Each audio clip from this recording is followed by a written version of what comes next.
Yeah, you said something last time that we talked. I don't remember the exact words, but the basic gist of it was, don't waste your time marketing to sociopaths. Exactly. Right. And so I'm with you on that. I'm just letting you know that we're going to take the positive stuff that we're doing here, that we literally did. I had a really good time, by the way.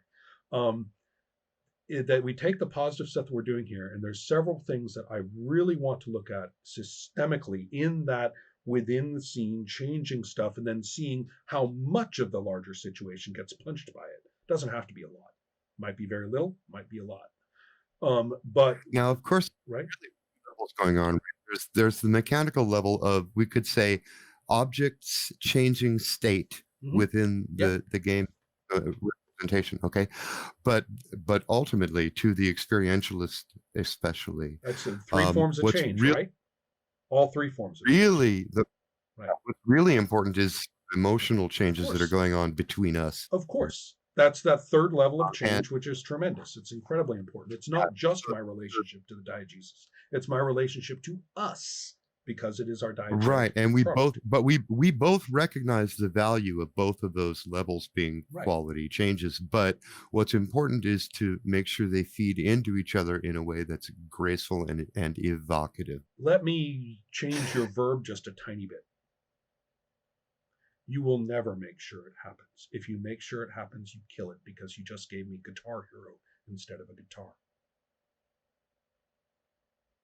No, I gave you a yes No, what, and you get right? to tell me what to No. and it. If you, saying if you make sure, that's what I'm objecting to. The verb to make sure that that happens. Oh, okay. I mean, I guess it's possible for you to use your and in a completely useless and spurious way. Yes. What I'm Um, saying is but that not all artistic experiences, geez, okay, we're getting off into the weeds here. What I really want to say is that I want to focus on some specific mechanics for next time. And instead of where this conversation is going right now, I want to tell you which of those mechanics that I really am looking forward to seeing in play because they will tell us a great deal about whether the changes we experienced actually are, how am I going to put it, the product of system and in use, right? that's And what I'm they, talking about. right. Yeah. And so the features that I really want to look at are the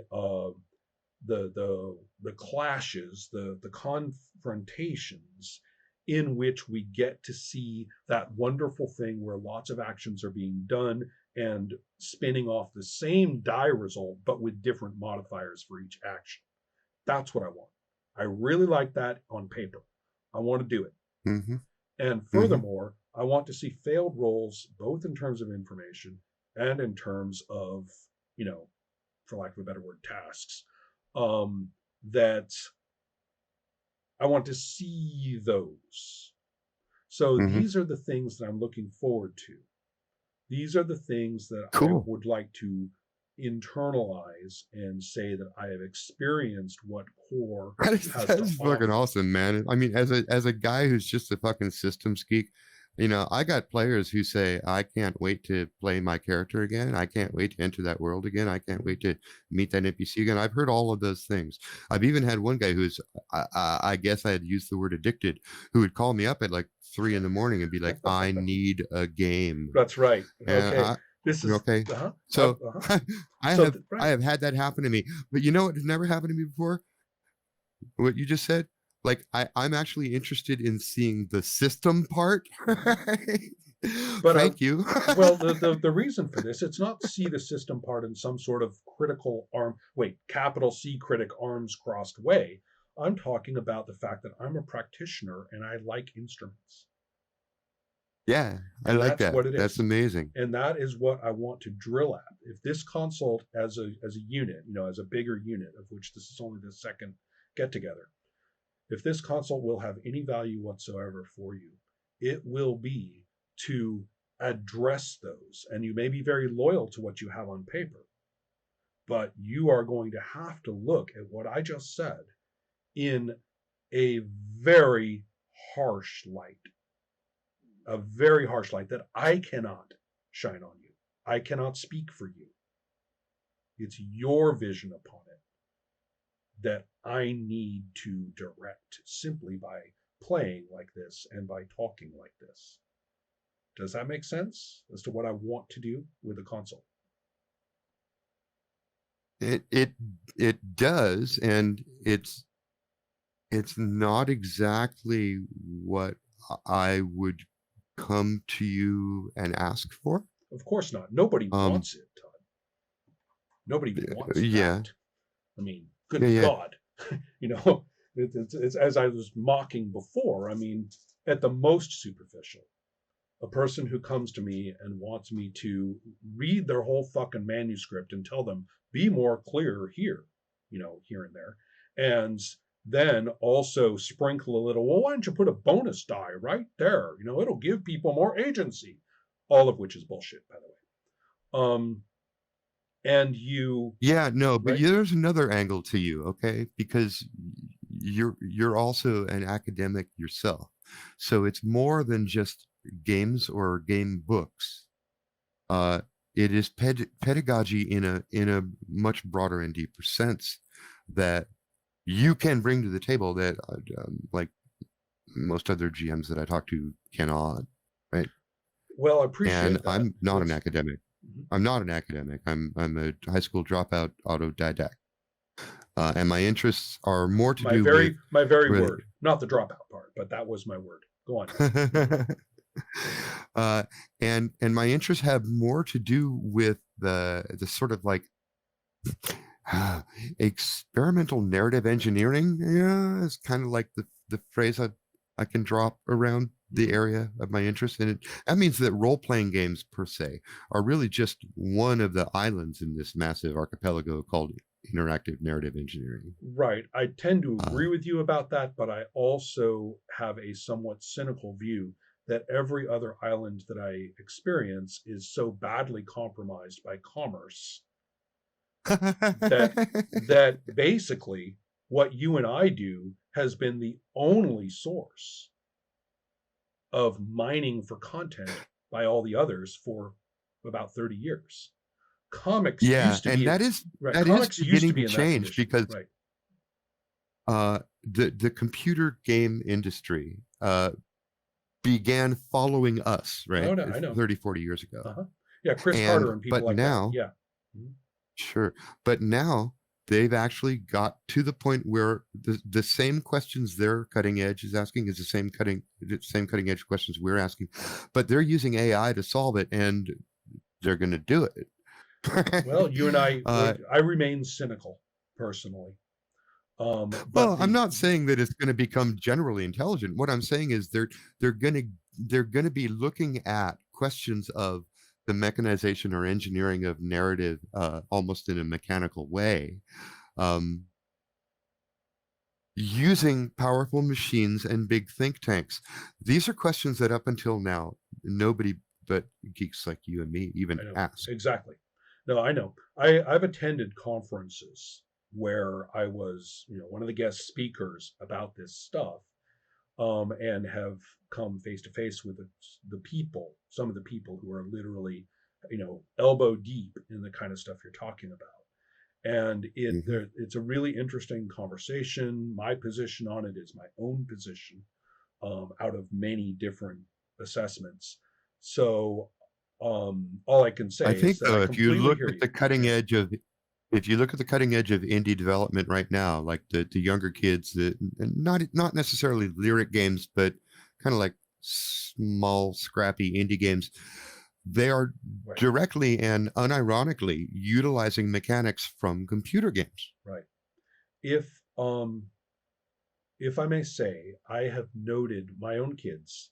I have a one who is turning 13 in just a few days, and I have two who are 14 and a half.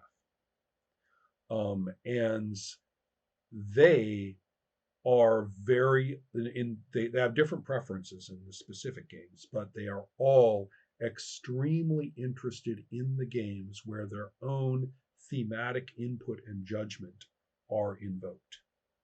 They Mhm. really liked Undertale. They really like Hollow Knight. They really like The Binding of Isaac. They really like Don't Starve. They are they've played, the more kind of big company, big name games without any prompting from me. They all said, we don't want those. We want these. So it's pretty interesting to see this happening culturally in my kids without me being, guiding any more than I just do as a parent. Yeah. So anyway, this is going to be a fascinating conversation, but I want it to occur over months and years rather than concentrated in this consult. If Okay. if we focus on what I said, we're going to go back to those particular applications of system that you've got there. And we are going to examine and experience what they do in terms of change. And the word that I'm going to use, and you're going to be very familiar with this word, is constraint. Uh-huh. I was trying to avoid my jargon as much as possible. And I don't mean the jargon you're familiar with from 20-year-old essays. I mean my current terminology. And I'm going to, however, bring in a little bit of them. And it's not very much, by the way. No, I took a great deal of effort to correct me if reduce I'm that. wrong, but Mhm. I feel that you're already working through your current methodology Oh, yeah. and I am. using core as the object of examination. Well, that's absolutely So the case. But we're going to continue with this a little bit more in terms of what in our But I would game. like to stress, please, Go but ahead. I would like to stress that I did come to you with a particular problem, and in order to get your advice on that problem, at some point, I'm going to need to break your don't explain rule. I know. We That may will come. reserve a session for that, Sure. whatever. We will get there. But I want Okay. you to be asking that question, or whatever it may be in whatever manifestation specifically that you've got. I want you to be addressing that from us knowing that we have a shared platform of experience and reflection upon it. I appreciate that. That's Yeah. huge. So that's what I'm working on now. I really want to get to those systemic things that I talked about, that I mentioned a minute ago. Really looking forward to it actually now. Before I was sort of casually, okay, we ought to do this. Now I'm like, I really want to do it. So hopefully this has been a further, hopefully this has been a further advancement of this dialogue. I'm pretty sure it has. Okay, I run a mostly regular Day Trippers game at legendsoftabletop.com. We're on a hiatus right now, but I do run using a Harmon Circle as a guide. And because it is a podcast, the regular episode kind of a thing, I run with a 3-hour time limit, and I always hit it plus or minus 10 minutes. It's not particularly hard. And if you understand the Harmon Circle in a very loose way, right? It's actually a great guide, and it keeps track of time for you while you're stepping through the steps. So, that's a conscious mechanism that I got to tell you, I ran Fandible a couple of weeks ago. It'll be up on their site soon. Okay. And I think from their point of view, it went well, but I ran without a Harmon Circle, and I felt naked. I feel like when you go out missing a piece of jewelry, it's now become something I'm kind of dependent on. It works so well. We'll talk more about that in a bit, because we need to get into the kinds of resolution I'm talking about, and then I want to see how you relate it to the Harmon Circle as you play. We'll be doing that as part of the next step. We're just not going to start with the Harmon Circle, verbally. So, okay. At this point, I even told you where you were when we finished playing. I know exactly where you are. Which is fine. Hey, we're talking about instrumentation. We're talking about things we actually use.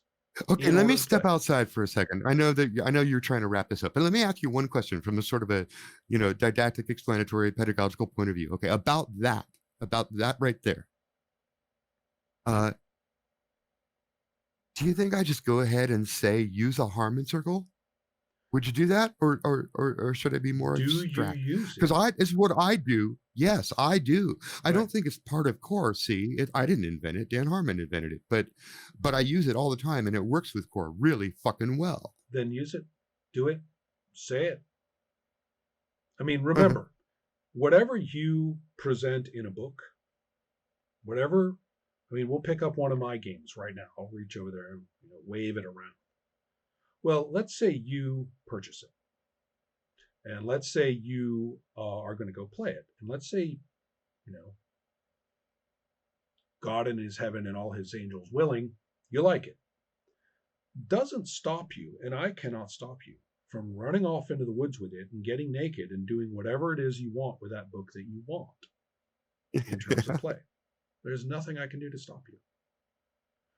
What Well, yeah, I can write, what I can do is but I provide mean, it's things. almost like Epidiah relying on, uh, uh, the wood stacking it. What the fuck is that? You know what I'm talking about? The uh, dread. oh, I see, with the Jenga thing. Perhaps Yeah. let me continue though. My take is that if you uh, present things that are inspiring to use. So just like we were able to kind of get inspired a little bit about the Brazil thing as a topic, when one encounters these systemic things and they become exciting and useful, productive, whatever word you want to use, the kind of thing that I want to talk about in the next session in detail, I think you will answer that question for yourself in terms of presenting the rules as text after we do that. Hmm. I think that Okay. you will lose your uncertainty about that after we have this process that I am thinking of doing next. Okay. So All the right. answer is obviously the answer, you are going to have Stay to answer your own tuned. question, but I am going to put you in the position of answering that question easily and obviously as far as you're concerned. Bring it. All right. Excellent. I will see you next time, Todd. Thank you very much. Great All right, time. man. Great talking to you. See ya.